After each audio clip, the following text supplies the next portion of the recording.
사도행전 17장의 오늘 내용은 배경이 아테네입니다. 우리가 잘 알고 있는 그리스의 도시죠. 이 아테네는 사람들의 이동도 빈번한 곳이고 동시에 많은 사람들을 수용할 수 있는 도시국가로서의 어떤 면모를 갖추고 있었습니다. 상당히 많은 사람들이 들어오고 나가는 곳이기도 했죠.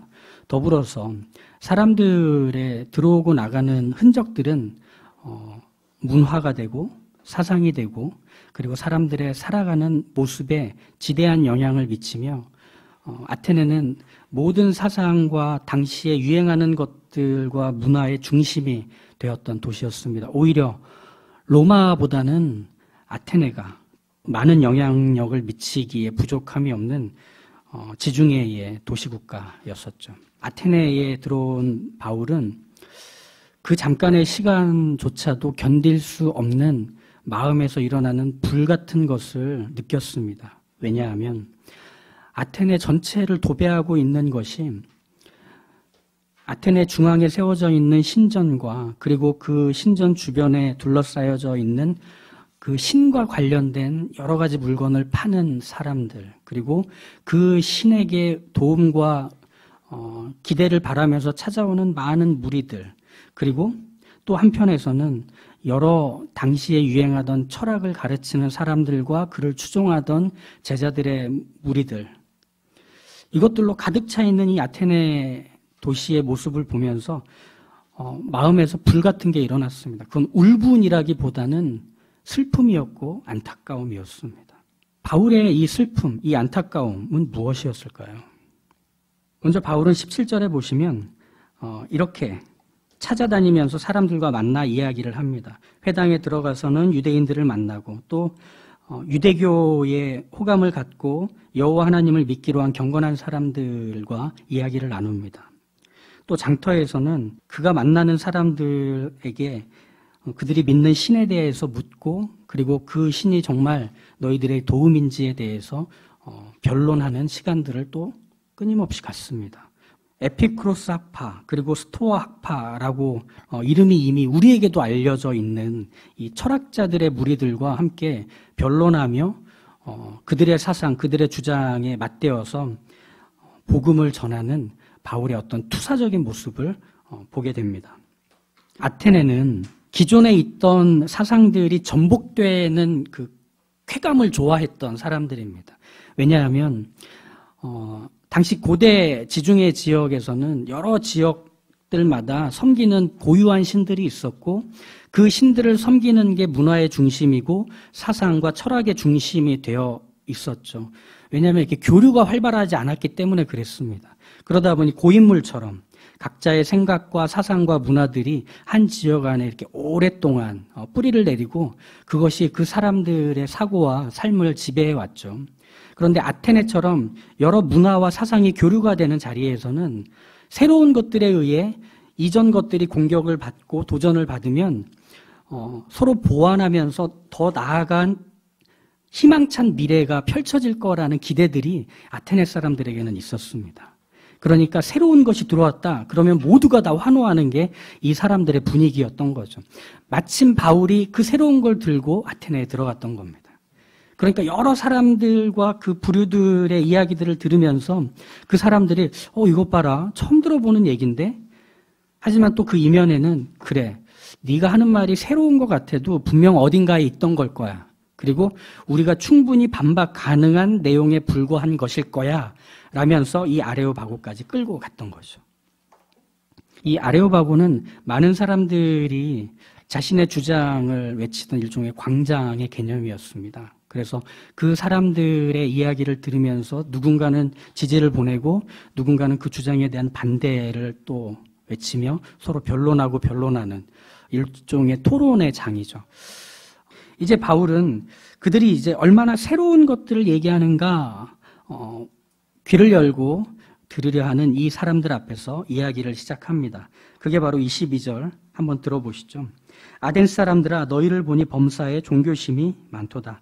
내가 두루다니며 너희가 위하는 것을 보다가 알지 못하는 신에게라고 새긴 단도 보았으니 그런즉 너희가 알지 못하고 위하는 그것을 내가 너희에게 알게 하리라. 이게 얼마나 큰 도발이냐면 아테네 사람들에게는 자신들에게 자부심 같은 게 하나 있었습니다. 뭐냐면 우리는 진리에 대한 목마름이 있다. 지혜에 대한 목마름이 있다. 그러니 우리는 심지어 우리가 알고 있는 것들뿐 아니라 알지 못하는 것들에도 열려 있다. 뭐든 얘기해봐라. 우린 다 들을 준비가 돼 있다. 이렇게 말하는 아테네 사람들, 이런 부심으로 쩔어 있는 아테네 사람들을 향해 바울이 말하는 건 얘들아 잘 들어봐라. 너희가 아무리 마음을 열어놓고 듣는다 해도 들리지 않으면 알 수 없고 소개되지 않으면 알려지지 않는 바로 그 존재에 대한 이야기를 해주마. 알지 못하는 것은 모르는 것이다. 라면서 그들의 열린 마음에 대한 강펀치를 날리는 겁니다. 즉 열려 있어도 들어오지 않으면 알 수 없는, 그리고 알고 싶어서 귀를 열어도 말해주지 않으면 모르는 그 신에 대한 이야기를 시작하기 때문인 거죠. 우주와 그 가운데 있는 만물을 지으신 하나님께서는 천지의 주재시니 손으로 지은 전에 계시지 아니하시고 또 무엇이 부족한 것처럼 사람의 손으로 섬김을 받으시는 것이 아니니 이는 만민에게 생명과 호흡과 만물을 친히 주시는 이심이라. 너희들이 지금까지 믿어왔고 너희들이 지금까지 의지해왔고 숭배해왔던 신들은 이런 신들 아니더냐? 그어진 선을 넘지 못하는 신. 신전에 가야 만날 수 있는 신. 손으로 새기고 만들어 놓은 신. 인간의 손으로 시중을 받는 신. 그 신을 안다고 말하는 사람을 필요로 하는 신들 말이다. 사람이 먼저 존재해야 그 다음 신이 존재하는 방식으로 이 아테네 사람들은 신을 숭배하고 믿어왔다는 겁니다. 즉 사람이 손으로 빚어놓은 거대한 신전 안에 사람이 새겨놓은 신상의 모양으로 이런 신이야라고 소개를 받아야만 비로소 그 신이 존재하는 형태. 이건 과연 절대적인 신일까요? 이건 과연 완전한 신일까요? 이건 과연 우리의 삶을 얹어도 되는, 기대도 되는 신의 모습일까요? 우리는 사실 그런 방식의 신을 좋아합니다. 눈에 보이는 신, 소개받는 신, 우리의 삶의 행복과 안녕을 담보해 줄 수 있는 형태를 소유하고 있는 신을 우리는 좋아합니다. 아테네 사람도, 심지어 우리 이전에 우리와 같은 시대에 살고 있는 사람들조차도 그런 신을 거부할 사람은 없습니다. 제가 홍콩에서 있을 때 길거리를 이렇게 걸어가다 보면 조그만 인형이 들어있을 것 같은 네모난 상자에 향이 펴져 있고 거기에 꽃으로 이렇게 꾸며져 있는 것들이 정말 많았습니다. 지나가다 보면 보여요. 그래서 이렇게 들여다보면 뭐가 있냐면 이렇게 하고 있는 관운장 신이라든지 조자룡 이런 모습들, 우리가 알고 있는 그 모습으로 그 안에 조그만 인형들이 이렇게 있습니다. 그리고 향이 펴져 있고 때로는 음식 같은 것들이 거기 앞에 놓여져 있습니다.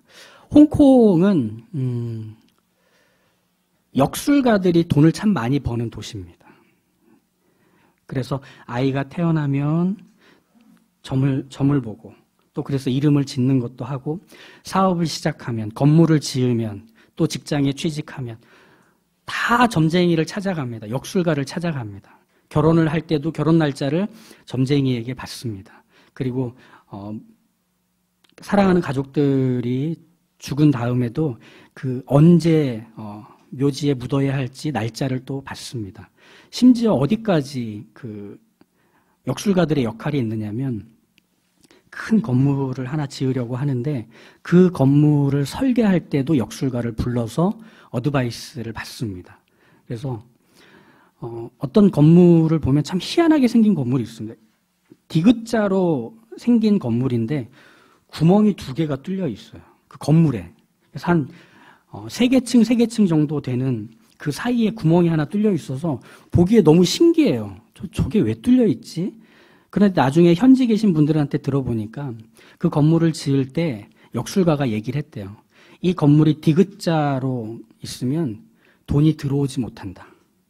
그러니까 돈이 들어오는 구멍을 만들어라. 해가지고 그 3층짜리를 뚫은 거예요. 그 임대료가 비싼 홍콩에서 그 건물의 공간을 아예 설계부터 구멍을 뚫어놨을 정도로 철저히 의지하고 믿는 분위기. 근데 생각해 보십시오. 자신의 운명과 삶을 맡길 만한 신의 모습이라는 게 내가 손으로 새길 수 있는 형태를 가져야만 하는 신이라면, 내가 돈을 많이 들여서 꾸며놓은 신전 안에 있어야만 그게 바로 신의 진짜 모습이라고 여길 수 있을 만한 신이라면, 누가 그 신을 받은 이 무당한테 찾아가니까 도움을 제대로 받더라라고 하는 확률 높은 그 소개받는 신이라면 권위 아래에 눌려있는 신이 아닐까? 장소의 제약을 받는 신이 아닐까? 누군가에게 발견되어야만 존재하는 신이 아닐까 하는 거죠. 그럼 참 이상하지 않나요? 왜 신이 우리에게 이렇게 선택받아야 하는 걸까요? 왜 신이 사람의 섬김과 손길을 필요로 하고 먹을 걸 늘 갖다 줘야만 만족하는 신의 모습이어야만 할까요? 신이 완전하다면 말이죠. 신이 전능하다면, 그리고 신이 이 모든 우주를 창조한 시작보다 더 큰 존재라면 왜 신이 사람에게 의존하고 도움을 받고 그 신의 능력과 그 신의 권위를 사람이 세워줘야 하는 걸까요? 그건 신이 아니겠죠. 바울은 바로 그 얘기를 하는 것입니다. 너희가 이름 모를 신에게라고 명찰이 붙어있는 그 신전의 단까지 만들어 놓은 것을 보니까 너희가 참 종교심이 남다르구나. 그런데 한번 생각해 보자. 너희가 그렇게 발굴해낸 신, 너희가 그렇게 모양을 만들어낸 신들이 과연 우주를 만든 신일까?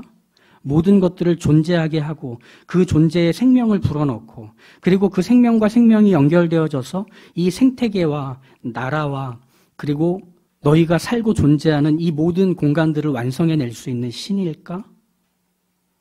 그 신이 너희보다 큰 것이냐? 이렇게 되묻는 것입니다. 그러면서 참 신에 대한 개념을 이렇게 소개해 줍니다. 정말 신은 너희가 규정하고 이름을 붙여야 존재하는 신이 아니라 이미 너희가 있기 전에 먼저 계셨던 신이어야 참 신일 거다. 그러면 그 신은 너희가 무엇을 해야, 너희가 기어이 애쓰고 노력해서 찾아내야 확인되는 신이 아니라 너희에게 가까이 와 있는 존재로서의 신이어야 할 것이다. 너희는 신이 여기 있다라며 만들어내고 꾸며놔야 그게 신이 되지만, 내가 소개하는 하나님은 모든 걸 창조한 분이 너희에게 찾아오신 분이 된 것이다. 너희가 하나님을 알 수 있는 방법은 너무나 어렵지 않다. 나 같은 사람이 찾아와 소개를 해주면 될 뿐이다. 이미 계시기에.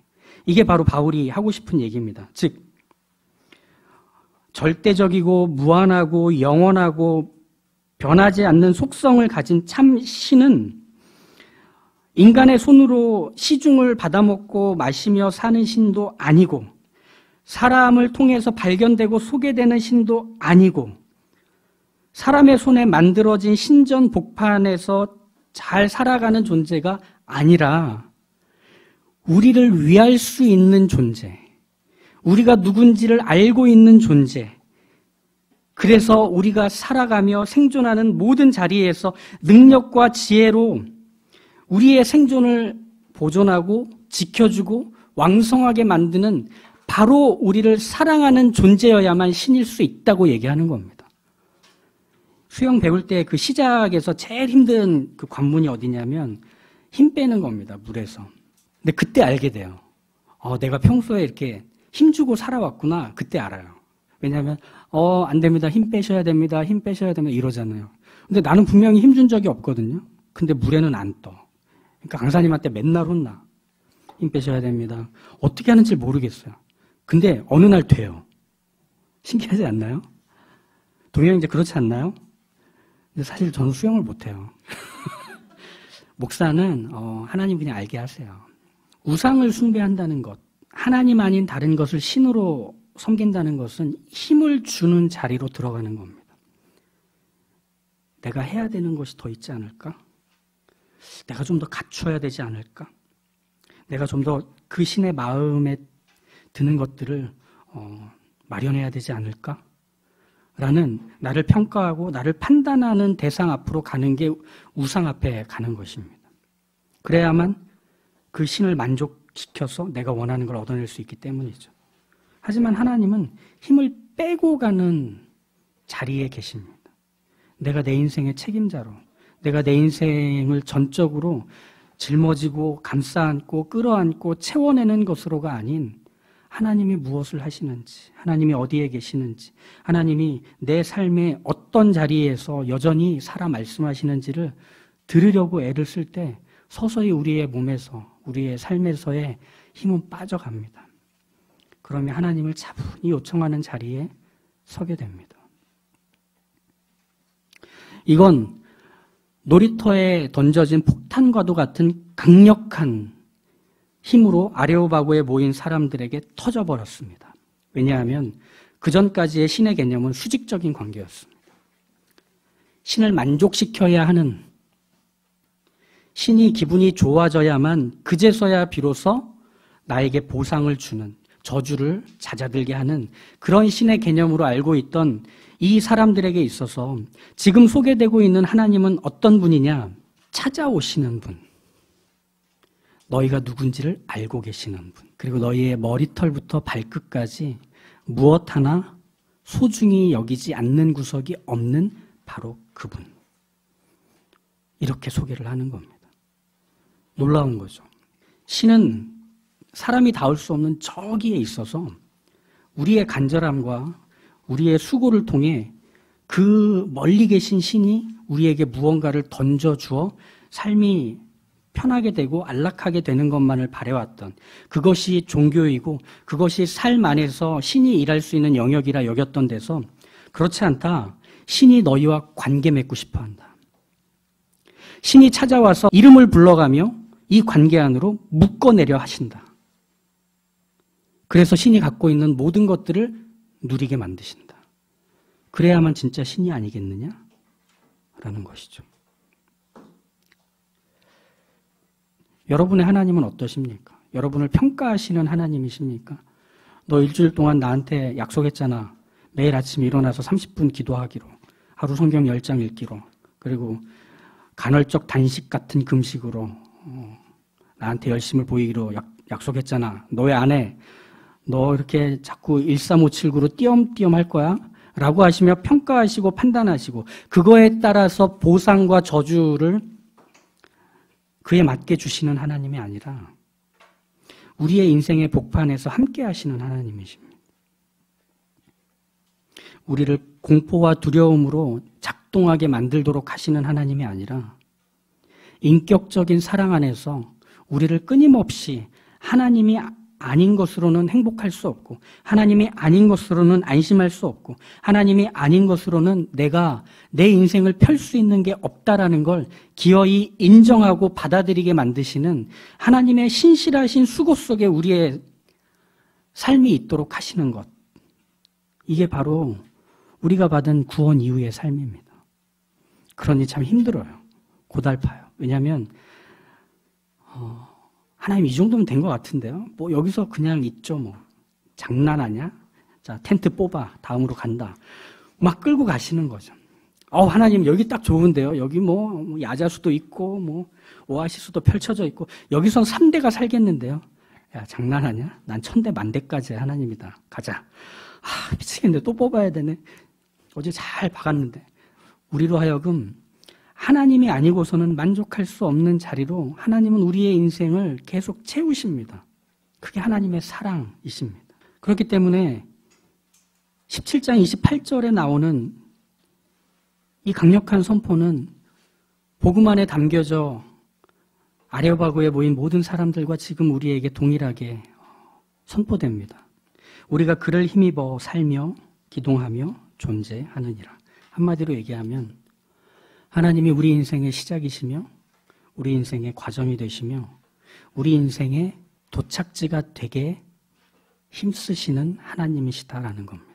우리와 폭을 맞추시며 하나님이 아니면 채워질 수 없는, 마치 벼락이 떨어져서 생긴 그 구멍 안에 하나님 자신을 가득 채워 넣으시는 그 하나님으로 존재하시겠다는 겁니다. 우리의 삶에서 말이죠. 그러니 우리는 어떤 삶을 끊임없이 살게 되느냐면, 욥이 인생의 말년을 어떻게 보냈다고 생각하세요? 욥은 그의 인생의 말년을 힘들게 보냈습니다. 그에게 찾아온 고난, 사랑하는 자녀들이 모두 죽고 아내는 욕하면서 그를 떠나고, 안타까워서 찾아온 친구들은 야, 혹시 몰라, 네가 뭔가 잘못한 게 있어서 하나님이 너한테 벌 주시는 거야. 그러니까 어서 빨리 회개하고 돌이켜. 이때 욥은 이상합니다. 자긴 잘못한 게 없어요, 하나님께. 근데 찾아온 고난은 현실이에요. 침 삼킬 틈조차 없는 이 복판에서 어째야 할지 모르는 거죠. 그때 하나님이 그 욥에게 찾아오셔서 말씀하십니다. 욥아, 허리에 띠를 두르고 내가 하는 말을 잘 들어라 라면서 말씀하시는 하나님은 모든 걸 창조하시고 모든 걸 완성하시고 그 완성한 모습을 섭리 가운데서 지키며 보존하시는 하나님으로 소개하십니다. 창조의 하나님으로 욥 앞에서 말씀하시는 거죠. 그때 욥이 뭐라고 얘기할까요? 하나님, 죄송합니다. 회개합니다. 제가 예전에는 하나님을 귀로만 들었는데 이제 하나님을 눈으로 봅니다. 이 말은 무슨 의미일까요? 하나님, 제가 아는 범위 안에서의 하나님이 아니라 제가 모르는 자리에서조차도 여전히 하나님은 하나님이십니다. 아는 체해서 죄송합니다. 이 크신 하나님께 제가 안기는 게 더 낫겠습니다. 라는 고백이었죠. 그리고 나서 우리가 해피엔딩처럼 여겼던 욥의 인생의 말년은 뭐냐면, 새로운 아들과 딸들이 생깁니다. 너무 이뻐요. 딸들은 다 진선미예요. 아들들도 예전에 그 아들들보다 더 훌륭한 아들들이에요. 그리고 자신을 버렸던 사람들이 다시 다 돌아와서 울타리처럼 자기를 지켜줍니다. 재산은 2배로 불어났습니다. 해피엔딩 같죠? 이렇게 생각해 봐야 하지 않을까요? 더 이쁘고 더 멋있는 아들과 딸들을 보며 이미 죽은 자식들이 떠오르는 밤을 어쩌지 못하는 그 삶을 노년에 살아야 했습니다. 지금처럼 숫자로 되어 있는 재산의 개념이 아니라 모두가 실물이에요. 낙타와 양과 소와 염소 다 실물이에요. 그것들을 2배가 불어났어요. 이걸 관리해야 돼요. 나이 먹은 욥이, 나 이제 은퇴해야 되는데 내가 일일이 다 챙겨야 돼. 예전에는 반이었는데 이제 이만큼 되니까 더 살펴야 될 게 많아요. 할 일이 많아요. 얼마나 벅차겠습니까? 자신을 버렸던 사람들이 다시 돌아왔어요. 그 서운함과 배신은 여전히 갖고 있는 채로 말도 못하고 이들과 함께 살아야 돼요. 이게 욥의 인생의 말년이었어요. 행복하게 잘 살았대요. 이렇게 끝날 수가 없는 겁니다. 그런데 욥은 그 인생을 삽니다. 왜? 하나님이 그에게 그 인생까지도 함께 동행하시며 살게 하셨기 때문입니다. 보상을 주시는 하나님이 아니라 함께 하시는 하나님이었기 때문에 이전에 감당할 수 없었던 것, 이전에 피해왔던 것, 이전에 내 것이 아니라고 여겼던 것들을 이제 더 끌어안고 살 수 있는 하나님과 동행하는 큰 사람으로 욥이 그의 인생을 밟아가고 있었던 것이죠. 하나님과 동행한다는 것은 그것입니다. 내 인생을 스스로 책임지며 혼자서도 잘해요가 아니라 하나님과 함께하고 있기에 하나님께 내어드리며 하나님께 맡겨드리며 힘을 빼고 그분의 손을 꽉 잡고 그 낮과 밤을 사는 것입니다. 전능자의 그늘 아래 기대는 것입니다. 기독교의 복음은 바로 이것입니다. 우리는 위대한 하나님, 전능한 하나님, 도무지 손을 뻗어도 닿을 수 없는 곳에 계신 우리와는 전적으로 다른 그 하나님을 믿는 것이 끝이 아니라 바로 그런 하나님이 우리에게 찾아오셨음을 알고 믿는 것이 복음입니다. 그래서 구원은 이것이죠. 하나님이 찾아오셔서 우리와의 사랑의 관계를 맺기로 시작하신 것이 구원입니다. 그리고 이것이 모두에게 필요하기에 사도행전에서 바울은 선포했고 지금 우리는 그 복음을 듣고 이 자리에 있는 것입니다. 그러니 함께하는 하나님을 기억하십시오. 여전히 나와 동행하시며 그 하나님 전부를 나에게 모두 허락하셔서 거기에 담기고 기대고 의지하고 살아가게 하시는 이 하나님을 소망하십시오.